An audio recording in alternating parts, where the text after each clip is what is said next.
Bismillahirrahmanirrahim. Baiklah, perkenalkan sebelumnya, nama saya Rahmatul Fajriani. Di sini saya akan mempresentasikan terkait analisa studi kasus yang berhubungan dengan studi perilaku organisasi. Sebelumnya, saya akan membacakan apa saja pembahasan yang akan dibahas pada presentasi kali ini. Yang pertama itu ada analisis kepemimpinan, yang kedua ada identifikasi gaya kepemimpinan, yang ketiga ada dampak kepemimpinan otoriter terhadap kinerja tim, yang keempat ada solusi kepada pihak pertama, yang kelima evaluasi kepemimpinan, yang keenam hubungan kepemimpinan dengan motivasi anggota, dan yang terakhir itu ada kepemimpinan yang inklusif dan efektif.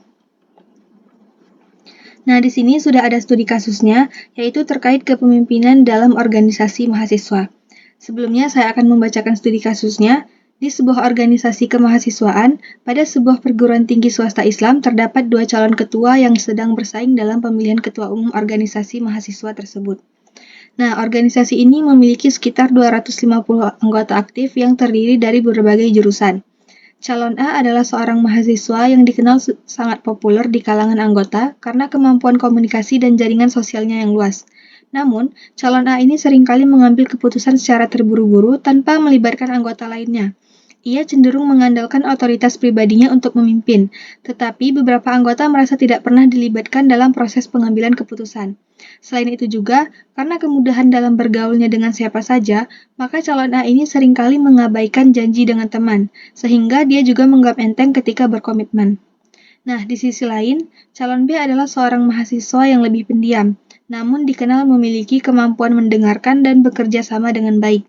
Calon B ini cenderung lebih terbuka terhadap kritik dan berusaha untuk melibatkan semua anggota di dalam diskusi. Namun, beberapa anggota merasa calon B ini kurang tegas dan cenderung menghindari konflik yang terkadang mengarah pada ketidakjelasan arah organisasi. Nah, setelah pemilihan, calon A terpilih menjadi ketua umum dengan suara mayoritas. Namun, beberapa minggu setelah pelantikan, beberapa anggota mulai mengeluhkan cara kepemimpinan si calon A ini, yang cenderung otoriter. Sementara yang lainnya merasa tidak diperhatikan dalam pengambilan keputusan penting.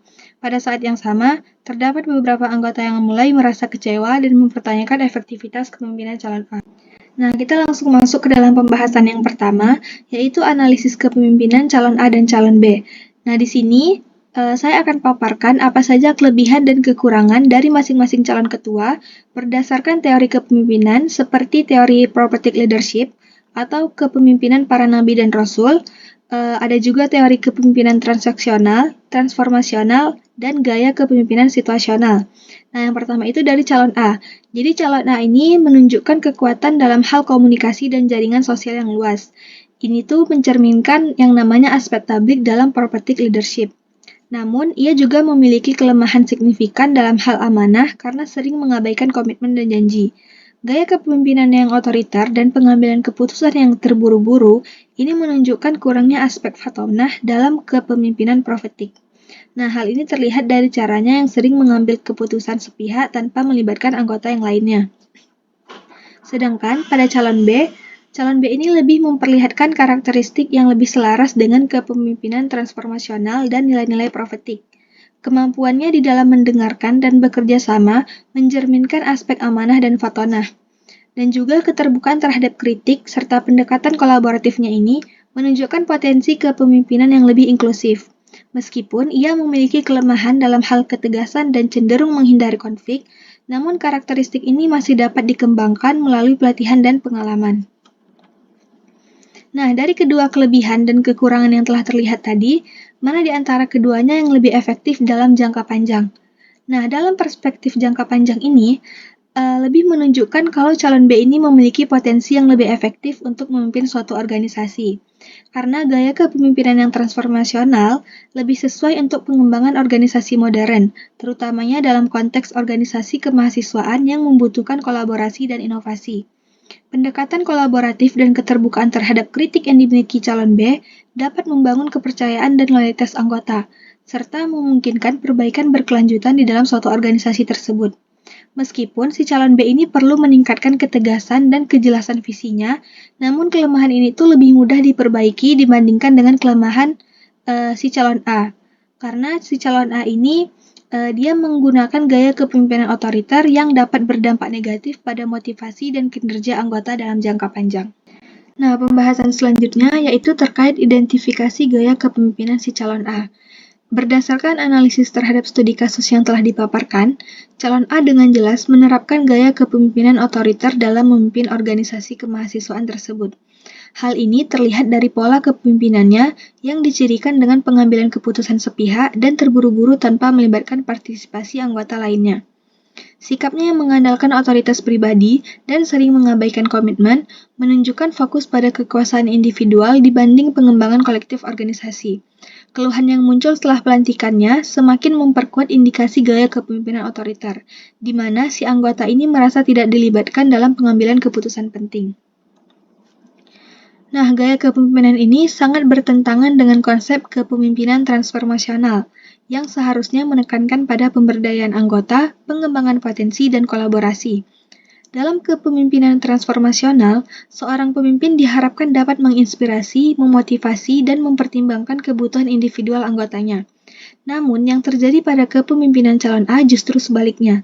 Tidak ada pemberdayaan anggota, tidak ada inspirasi atau motivasi untuk anggota, serta tidak ada pertimbangan individual terhadap kebutuhan anggota.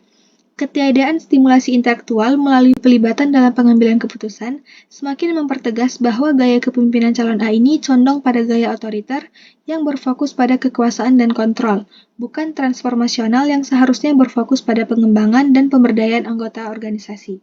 Pembahasan yang ketiga ialah dampak kepemimpinan otoriter terhadap kinerja tim. Nah, di sini dampaknya itu terhadap jangka panjang dari kepemimpinan yang otoriter terhadap kinerja dan kepuasan anggota organisasi. Yang pertama, dampak terhadap anggotanya. Yang pertama itu ada menurunnya motivasi dan kreativitas, sehingga meningkatnya stres dan frustasi, dan terjadinya ketergantungan berlebih pada pemimpin yang menyebabkan hilangnya inisiatif dan kemandirian, serta terjadinya potensi konflik yang internal. Nah, sedangkan dampak terhadap kinerja itu terjadinya penurunan produktivitas jangka panjang yang menyebabkan kualitas kerja menurun, sehingga juga terjadi lambatnya pengambilan keputusan di level bawah, dan adanya ketergantungan pada satu figur pemimpin yang menyebabkan sulitnya regenerasi kepemimpinan. Nah, cara mengurangi dampak negatif dan meningkatkan keterlibatan anggota, yang pertama itu ada meningkatkan transparansi dalam pengambilan keputusan, di mana ketua dapat mengadakan rapat rutin untuk membahas rencana dan keputusan organisasi, serta memberikan ruang bagi anggota untuk menyampaikan pendapat dan ide mereka. Yang kedua, pengembangan kepemimpinan. Nah, ini bisa dilakukan dengan cara memberikan pelatihan kepemimpinan untuk meningkatkan soft skill dan menerapkan sistem mentoring antara pengurus senior dan junior. Yang ketiga itu ada penguatan struktur organisasi. Ini bisa dilakukan dengan cara membentuk tim kerja yang lebih kolaboratif, memperjelas pembagian tugas dan tanggung jawab, serta menciptakan mekanisme feedback yang konstruktif. Nah, yang terakhir itu ada pemberdayaan anggota, di mana ketua ini dapat memberikan kesempatan kepada anggotanya untuk memimpin proyek-proyek kecil, dan juga bisa mengembangkan program pengembangan kapasitas anggota, serta memberikan penghargaan atas kontribusi dan ide-ide kreatif yang telah diberikan anggota tersebut. Nah, di sini kita akan membahas solusi untuk calon A.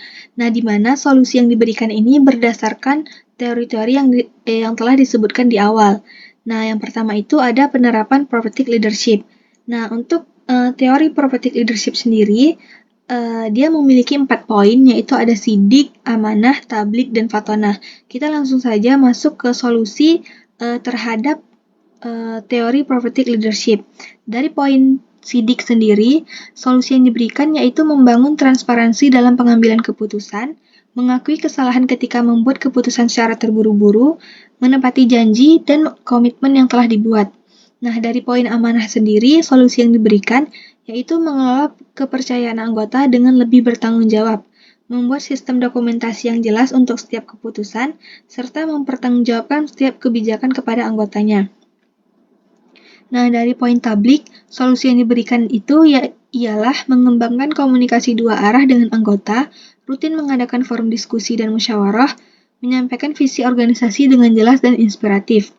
Nah, yang terakhir itu dari poin fatonah sendiri, solusi yang diberikan yaitu belajar menganalisis situasi sebelum mengambil keputusan, mempertimbangkan berbagai perspektif dalam memecahkan masalah, serta mengembangkan strategi yang inklusif untuk kemajuan organisasi tersebut.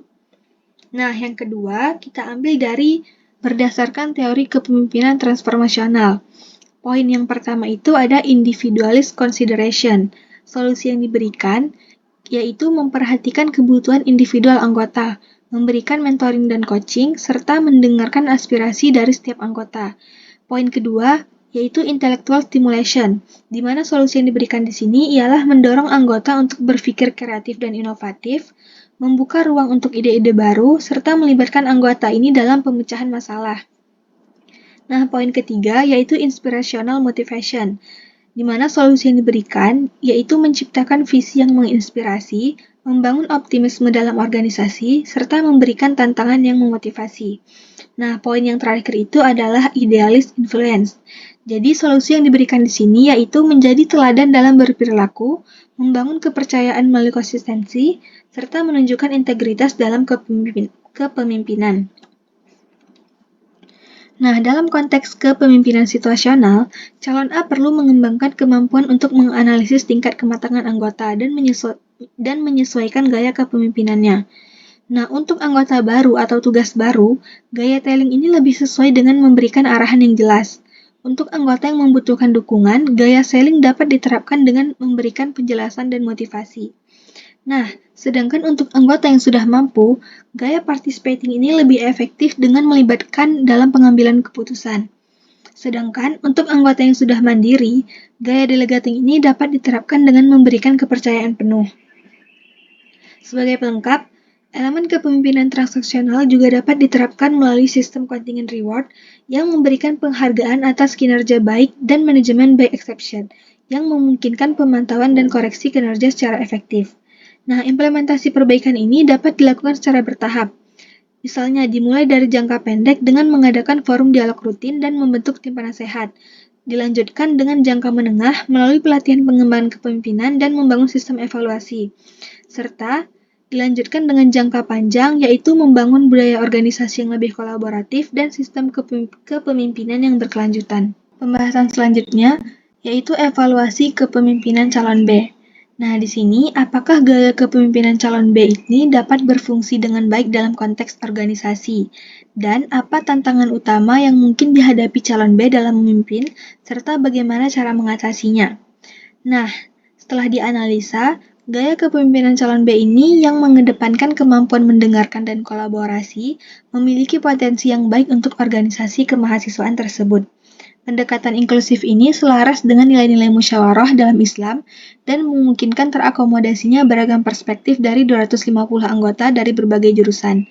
Namun, terdapat beberapa tantangan utama yang perlu diatasi, seperti ketidaktegasan dalam pengambilan keputusan yang dapat memperlambat respon organisasi, kecenderungan menghindari konflik yang bisa menyebabkan masalah menumpuk, dan kurangnya kejelasan arah yang dapat membuat anggota meragukan visi organisasi.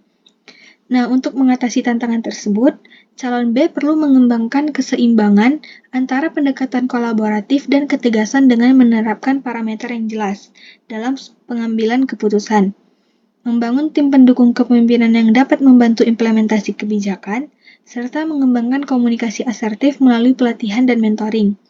Dengan penyesuaian ini, gaya kepemimpinan calon B dapat menjadi efektif dalam menciptakan lingkungan organisasi yang inklusif dan produktif, sambil tetap mempertahankan nilai-nilai kolaboratif yang menjadi kekuatannya. Nah, selanjutnya, ada pembahasan terkait hubungan kepemimpinan dengan motivasi anggota. Nah, yang di sini, pertama itu berdasarkan gaya kepemimpinan kolaboratif. Jadi, kepemimpinan gaya kolaboratif ini lebih efektif dalam membangun motivasi dan komitmen anggota jangka panjang karena mendukung pemenuhan kebutuhan bertingkat dan mengembangkan potensi intrinsik anggota. Namun, gaya ini itu perlu diimbangi dengan ketegasan dan kejelasan arah agar dapat menggerakkan organisasi secara efektif. Yang kedua, berdasarkan gaya kepemimpinan otoriter. Nah, jadi di gaya kepemimpinan otoriter ini, meski mungkin memberi hasil cepat dalam jangka pendek, namun cenderung merusak motivasi dan komitmen anggota dalam jangka panjang, karena mengabaikan kebutuhan psikologis dan potensi pengembangan diri mereka. Berdasarkan teori hierarki kebutuhan Maslow, dampak kedua gaya kepemimpinan terhadap pemenuhan kebutuhan anggota ini sangat berbeda.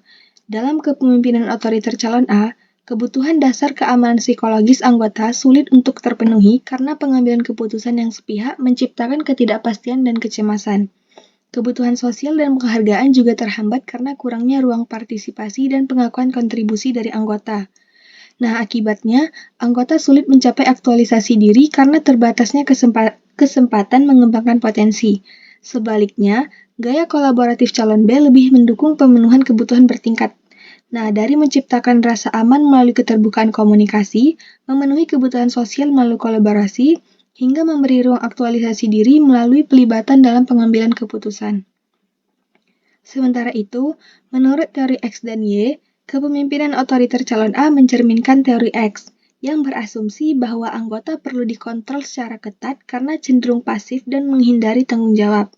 Pendekatan ini justru menciptakan self-fulfilling prophecy, di mana anggota menjadi benar-benar pasif karena tidak diberi kesempatan berinisiatif.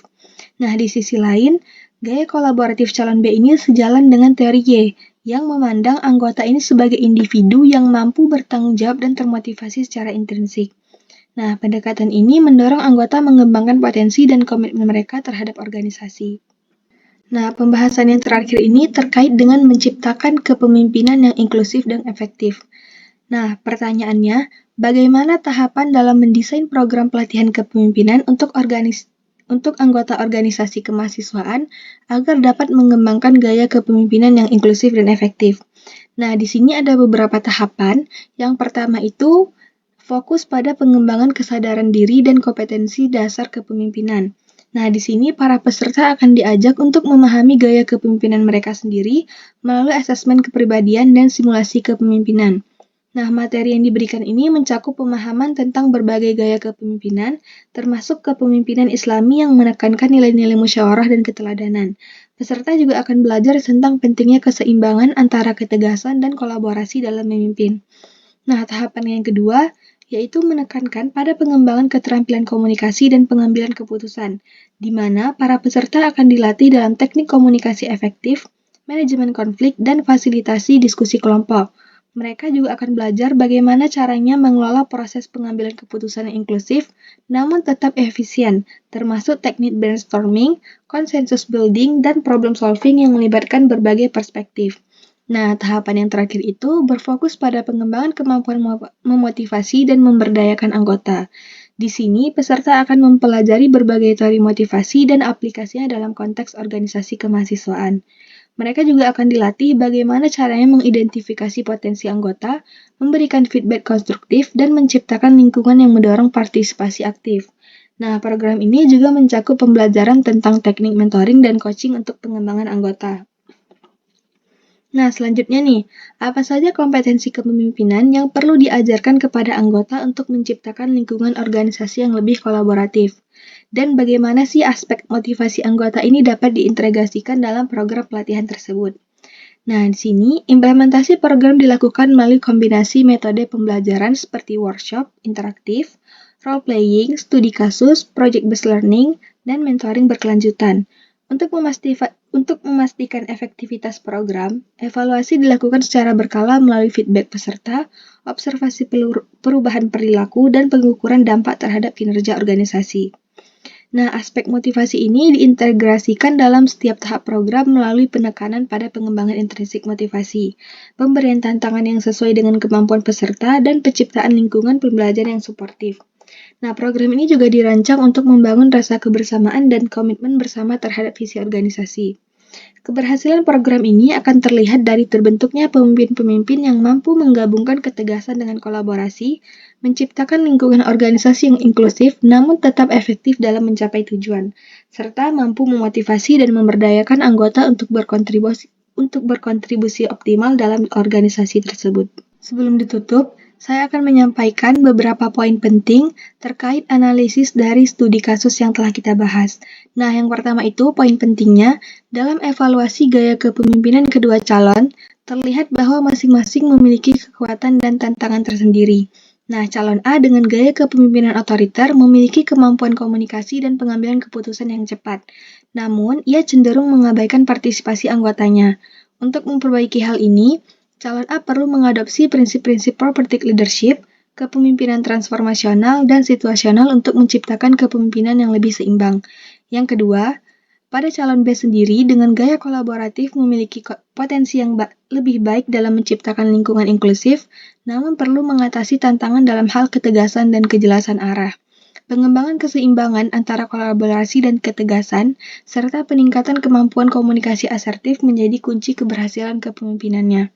Nah, poin yang ketiga, analisis hubungan kepemimpinan dengan motivasi anggota menggunakan teori Maslow dan teori X dan Y menunjukkan bahwa gaya kepemimpinan kolaboratif lebih efektif dalam membangun motivasi dan komitmen jangka panjang anggota. Hal ini karena gaya tersebut lebih mendukung pemenuhan kebutuhan bertingkat dan pengembangan potensi intrinsik pada anggota. Poin yang terakhir, untuk menciptakan kepemimpinan yang inklusif dan efektif, diperlukan program pelatihan komprehensif yang mencakup pengembangan kesadaran diri, keterampilan komunikasi, dan kemampuan memotivasi anggota. Program ini perlu diimplementasikan melalui berbagai metode pembelajaran dan dievaluasi secara berkala untuk memastikan efektivitasnya. Sekian pemaparan yang dapat saya jelaskan, semoga bermanfaat. Terima kasih. Wassalamualaikum warahmatullahi wabarakatuh.